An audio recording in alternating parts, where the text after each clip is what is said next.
Hello students, welcome to RNM academy channel. Students, ત્રિકોણમિતિ નામનું જે ચેપ્ટર ચાલી રહ્યું છે ડિપ્લોમાના સ્ટુડન્ટ્સ માટે, એમાં આપણે અગત્યના સૂત્રોની વાત કરી રહ્યા છીએ. અગાઉના વિડીયોમાં પણ, લાસ્ટ જે છેલ્લો વિડીયો હતો એમાં પણ ત્રિકોણમિતિના અગત્યના સૂત્રો મેં સાબિતી સાથે બતાવેલ હતા. અને મેઇન જે સૂત્રો હતા એ 4 સૂત્રો અહીંયા લખેલા છે તે.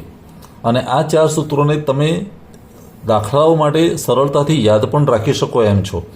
એક સૂત્ર હતું કોસ આલ્ફા માઇનસ બીટા માટે, બીજું હતું કોસ આલ્ફા પ્લસ બીટા માટે, પછી સાઇન આલ્ફા માઇનસ બીટા અને સાઇન આલ્ફા પ્લસ બીટા. હવે કોસ આલ્ફા માઇનસ બીટા હોય તો યાદ શું રાખવાનું, આ જે સાઇન છે એની જગ્યાએ વિપરીત સાઇન આવે એટલે પ્લસ આવે. માઇનસ હોય તો પ્લસ આવે ને પ્લસ હોય તો માઇનસ આવે કોસ માટે. પણ જે જોડકું બને એ કોસનું આખું સળંગ કોસનું જ રહે. કોસ આલ્ફા કોસ બીટા, અહીંયા સાઇન આલ્ફા સાઇન બીટા, અહીંયા પણ cos alpha cos beta, sine alpha sign beta. જ્યારે સાઇનમાં એવું નથી. સાઇનમાં અહીંયા જો વચ્ચે માઇનસ સાઇન હોય તો અહીંયા માઇનસ જ રહે, પણ અહીંયા ઓલ્ટરનેટ ગુણાકાર થાય એટલે સાઇન આલ્ફા ને કોસ બીટા, કોસ આલ્ફા ને સાઇન બીટા. તો વચ્ચેની સાઇન જે છે એ જ રહે. અહીંયા પ્લસ હોય તો અહીંયા પ્લસ રહે, પણ આ જે જોડકું હોય તે સેમ ફંક્શનનું નથી, બંનેનું વારાફરતી છે, સાઇન આલ્ફા કોસ અને કોસ સાઇન. તો આ રીતે આપણે 4 સૂત્રો યાદ રાખીશું. આજના વિડીયોમાં થોડાક વધારે સૂત્રો મારે સમજાવવા છે અને સાબિતી પણ આપવી છે, તો આજનો વિડીયો પણ ધ્યાનથી જોજો. ચાલો શરૂઆત કરીએ નવા વિડીયોની. તો સ્ટુડન્ટ્સ, આજનું પહેલું સૂત્ર યાદ રાખવા જેવું જે છે એ આ પ્રમાણે છે. સાઇન આલ્ફા પ્લસ બીટા, એક બીજામાં સાઇન આલ્ફા માઇનસ બીટા. તો બે વિધેયનો ગુણાકાર છે, સાઇન ઇન્ટુ સાઇન, પણ એકમાં આલ્ફા પ્લસ બીટા છે, બીજામાં આલ્ફા માઇનસ બીટા છે. તો યાદ શું રાખવાનું, જમણી બાજુ sine square alpha minus sine square beta, અથવા cos square beta minus cos square alpha. પહેલાં આલ્ફા લઈએ તો સાઇન સ્ક્વેર આલ્ફા, સાઇનની સાથે આલ્ફા અને પછી બીટા.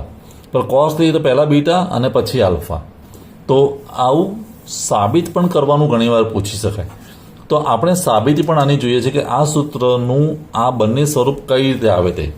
તો જો હું સૂત્ર લઈ રહ્યો છું, સાઇન એક બ્રેકેટમાં આલ્ફા પ્લસ બીટા, સાબિતી સમજાવી રહ્યો છું, into sine alpha minus beta, બંને આપેલા છે.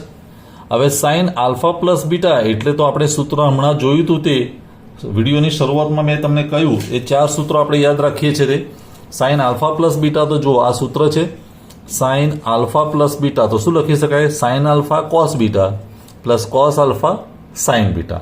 તો એ જ વસ્તુ અહીંયા લગાવીશું. સાઇન આલ્ફા પ્લસ બીટા છે ત્યાં હું શું લખીશ, is equal to sine alpha cos beta plus cos alpha sign beta. આ પહેલાનો ભાગ, આનું સાદુરૂપ અહીંયા થયું. ઇન્ટુ હવે સાઇન આલ્ફા માઇનસ બીટા છે તો સાઇન આલ્ફા કોસ બીટા, વચ્ચે સાઇન માઇનસ જ રહેશે, કોસ આલ્ફા સાઇન બીટા. આવું આપણે લખી શકીએ.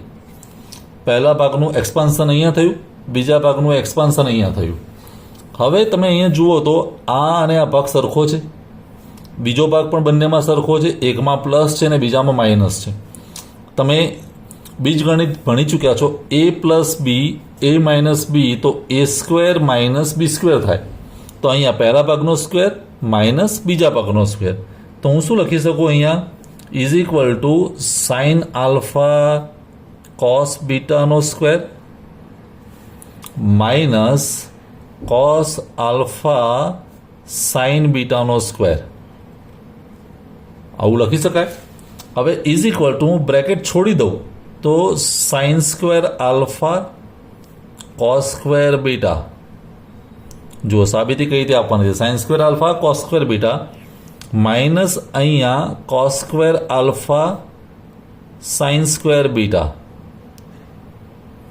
હવે શું સાબિત કરવું છે એના પર ધ્યાન રાખવાનું. અહીંયા મારે શું સાબિત કરવું છે, બંને ફંક્શન પહેલાં સાઇનના લાવવા છે.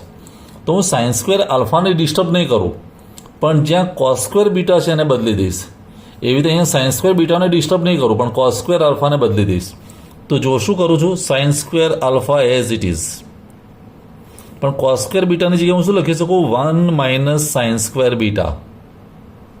1 માઇનસ સાઇન સ્ક્વેર બીટા, કારણ કે આપણને ખબર છે sine square beta plus cos square beta is equal two 1 minus અહીંયા મારે સાઇન સ્ક્વેર બીટા રાખવા છે તો કોસ સ્ક્વેર આલ્ફાની જગ્યાએ 1 માઇનસ સાઇન સ્ક્વેર આલ્ફા અને એની સાથે ગુણાકારમાં સાઇન સ્ક્વેર બીટા. આ તમને ખ્યાલ આવવો જોઈએ. જે સાચવી રાખવું છે એને ડિસ્ટર્બ કર્યું નથી, બાકીનાને કન્વર્ટ કરી દીધું. હવે જ્યારે તમે આનો કૌંસ છોડો છો, bracket, sine square alpha into 1 એટલે સાઇન સ્ક્વેર આલ્ફા, પછી આ ગુણાકાર એટલે minus sine square alpha sine square beta, પછી -1 ઇન્ટુ સાઇન સ્ક્વેર બીટા એટલે માઇનસ સાઇન સ્ક્વેર બીટા અને માઇનસ માઇનસ પ્લસ પણ sine square alpha sine square beta આવું થશે. હવે તમે ધ્યાનથી જુઓ તો minus sine square alpha sine square beta અને plus sine square alpha sine square beta આ કેન્સલ થઈ જશે. એક પ્લસ છે ને એક માઇનસ છે, તો વધ્યું શું? Sign square alpha minus sine square beta. આ તમારું પરિણામ નંબર 1 આવી ગયું. પરિણામ નંબર 1 એની સાબિતી થઈ ગઈ. અને આને થોડુંક ચેન્જ કરી દઈએ તો પરિણામ નંબર 2 પણ આવશે. બંનેને હું કોસમાં કન્વર્ટ કરી દઉં સાઇનની જગ્યાએ, તો જુઓ શું થશે?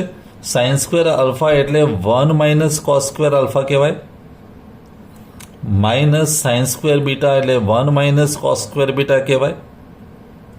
અને હવે એનો બ્રેકેટ છોડી નાખીએ તો બ્રેકેટ છોડીએ, જો શું થશે?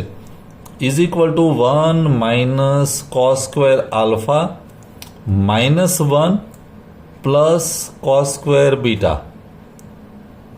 હવે 1 અને -1 કેન્સલ અને પ્લસ સાઇન પહેલાં કોની છે? કોસ સ્ક્વેર બીટાની, તો હું પહેલાં કોસ સ્ક્વેર બીટા લખી દઉં અને માઇનસ કોસ સ્ક્વેર આલ્ફા. તો આ રીતે પરિણામ નંબર 2 પણ સાબિત થઈ જાય. તો બંને વસ્તુ અહીંયા સાબિત થઈ ગઈ. તમને સાબિતીમાં રસ પડ્યો હશે? ફરી એકવાર ધ્યાનથી સમજી લો અને જાતે પણ સાબિત કરી શકો, કારણ કે પરીક્ષામાં ઘણીવાર સૂત્રની સીધી સાબિતી પણ પૂછાય છે. તો આ સૂત્ર નંબર 1 હતું. એવી જ રીતે સ્ટુડન્ટ્સ આજના વિડીયોમાં સૂત્ર નંબર 2 પણ સમજવાનું છે. સૂત્ર 2 કોસના રેફરન્સમાં આપેલું છે. કેવું છે? Cos alpha plus beta into cos alpha minus beta is equal two cos square alpha minus sine square beta. જ્યાં કોસ આવે ત્યાં વિધેય વારાફરતી આવે છે, એટલે cos square alpha minus sine square beta અથવા તો cos square beta minus sine square alpha. હવે સાબિત પણ કઈ રીતે કરી શકાય એ આપણે જોઈએ.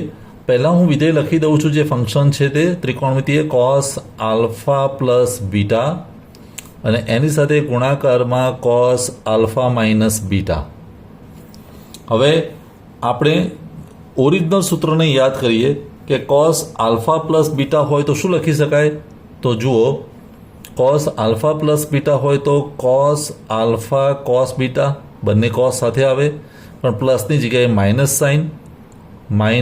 Sine alpha sign beta.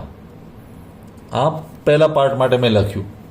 એવી રીતે બીજા પાર્ટ માટે કોસ આલ્ફા કોસ બીટા, પણ માઇનસ સાઇન છે તો અહીંયા વચ્ચે પ્લસ આવે, સાઇન આલ્ફા સાઇન બીટા આવું લખી શકીએ. હવે અહીંયા પહેલો ભાગ અને આ પહેલો ભાગ સરખો છે, આ બંને સરખા છે. એ માઇનસ બી એ પ્લસ બી, તો એ સ્ક્વેર માઇનસ બી સ્ક્વેર એટલે અહીંયા શું થશે? Cos alpha cos beta whole square minus sine alpha sign beta whole square આવું થશે. હવે કાઉન્સ છોડી દઈએ તો cos square alpha cos square beta minus sine square alpha sine square beta આવું લખાશે. હવે સાબિતીમાં મારે પહેલું પરિણામ સાબિત કરવું હોય તો કોસ સ્ક્વેર આલ્ફાને રિટેન કરવા છે ને સાઇન સ્ક્વેર બીટાને રિટેન કરવા. તો કોસ સ્ક્વેર આલ્ફાને આપણે ડિસ્ટર્બ નહીં કરવાના. કોને બદલવાનો? તો cos square alpha as it is અને કોસ સ્ક્વેર બીટાની જગ્યાએ 1 માઇનસ સાઇન સ્ક્વેર બીટા લખવાનું. માઇનસ અહીંયા સાઇન સ્ક્વેર બીટા રાખવા છે તો સાઇન સ્ક્વેર આલ્ફાને બદલી દેવાના 1 minus cos square alpha into sine square beta. આ તમને ખબર પડવી જોઈએ. જો આ ધ્યાનમાં આવશે તો તરત સાબિત થઈ જશે. હવે બંને બ્રેકેટને છોડી દો, કાઉન્સ છોડી દઈએ તો કોસ સ્ક્વેર આલ્ફા ઇન્ટુ 1 એટલે cos square alpha, cos square alpha અને સાઇન સ્ક્વેર બીટાનો ગુણાકાર એટલે minus cos square alpha sine square beta, પછી minus 1 into sine square beta એટલે સાઇન સ્ક્વેર બીટા, અને minus minus plus cos square alpha sine square beta. આવું થશે. હવે cos square alpha sine square beta એકવાર માઇનસ છે અને બીજી વાર પ્લસ છે તો બંને કેન્સલ થઈ જાય. રહ્યું શું? Cos square alpha minus sine square beta, અને આ જે મળ્યું તે આપણું પરિણામ નંબર 1 થયું. આ પરિણામ નંબર 1 સાબિત થયું. હવે એવી જ રીતે બીજો ભાગ સાબિત કરવો હોય તો બંનેને કોસ સ્ક્વેર બીટા છે તો સાઇન સ્ક્વેર બીટાને મારે કોસમાં કન્વર્ટ કરવું પડશે અને કોસને મારે સાઇનમાં કરવું પડશે. તો કોસ સ્ક્વેર આલ્ફાની જગ્યાએ હું શું લખીશ? 1 minus sine square alpha minus અહીંયા 1 માઇનસ કોસ સ્ક્વેર બીટા. આવું લખી શકીએ. હવે કાઉન્સ છોડી દઈએ તો 1 minus sine square alpha minus 1 minus minus plus cos square beta. હવે 1 અને માઇનસ 1 કેન્સલ, અને અહીંયા પ્લસ સાઇન હું પહેલાં લખી દઉં તો કોસ સ્ક્વેર બીટા પહેલાં લખાશે માઇનસ સાઇન સ્ક્વેર આલ્ફા, અને જ્યારે આવું આપણે લખીએ ત્યારે સાબિતી મીન્સ પરિણામ નંબર 2 મળ્યું કહેવાય. This is result number 2, cos square beta minus sine square alpha. તો સ્ટુડન્ટ્સ, આજે આપણે ફક્ત 2 સૂત્રો જોયા અને બંને સૂત્રોની સાબિતી પણ મેં આપી દીધી છે. આ બંને સૂત્રોને તો યાદ રાખો જ, પણ સાબિતી પણ એકવાર જાતે ગણી જુઓ, સાબિત કરી જુઓ. કોઈ ડાઉટ હોય, ક્વેરી હોય તો કોમેન્ટ સેક્શનમાં જરૂર લખશો. ફરી મળીશું नेक्स्ट वीडियो में. Thank you for watching. Thank you very much. अगर आपको ये वीडियो पसंद आया है और आप मेरी चैनल पर नए हैं तो प्लीज मेरे चैनल को लाइक कीजिए, शेयर कीजिए और सब्सक्राइब जरूर कीजिए. Thank you very much.